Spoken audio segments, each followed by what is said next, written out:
คุณเปลี่ยนไปแล้ววันนี้ทำไมเหมือนคนในเมื่อก่อน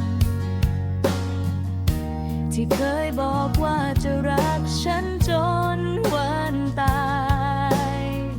ขอให้ฉันอดทนรอเธอกลับมาเป็นเพราะชีวิตของเราไม่ดีดังใจเธอจึงจากไปในที่แสนไกลสัญญาว่าจะซื่อสัตย์และไม่เปลี่ยนใจเมื่อเธอกลับมาเราจะใช้ชีวิตด้วยกันจากกันไปไกลเธอเปลี่ยนไม่ใช่คนเดิมไม่กี่วันเองเธอก็มีคนใหม่แล้วเธอทำให้ฉันใช้ชีวิตอยู่กับน้ำตามันทรมานแทบจะขาดใจ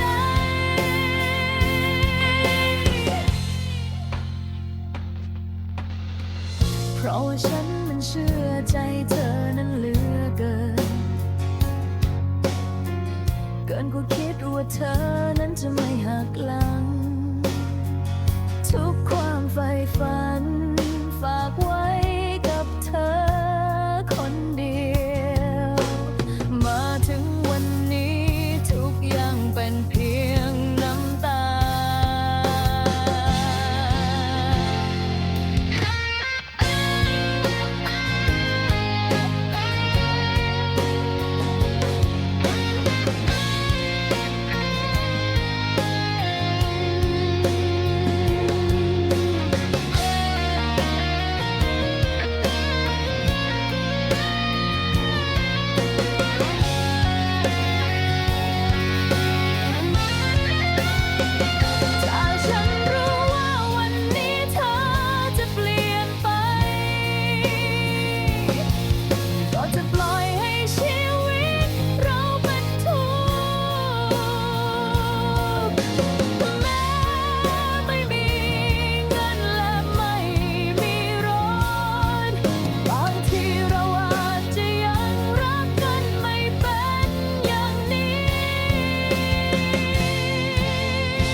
ฉันมันเชื่อใจเธอนั้นเหลือเกินกว่าคิดว่าเธอนั้นจะไม่หักหลังทุกความใฝ่ฝันฝากไว้กับเธอคนเดียวมาถึงวันนี้ทุกอย่างเป็นเพียง